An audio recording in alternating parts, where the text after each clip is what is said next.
علامہ اقبال نے اردو نظم میں بھی ان سپاہیوں کو خراج تحسین پیش کرتے ہوئے لکھا ہے، یہ غازی یہ تیرے پراسرار بندے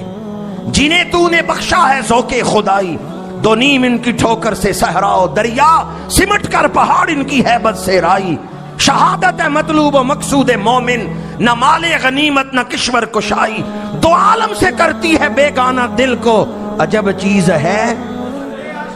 اس شعر کا مطلب کیا ہے؟ میں یہ سمجھتا ہوں اس کے پیچھے وہی خواب ہے،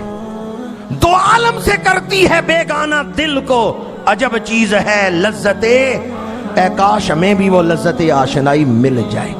اے کاش وہ لذت ہمیں بھی نصیب ہو جائے، دو عالم سے کرتی ہے بیگانہ دل کو عجب چیز ہے لذت آشنائی۔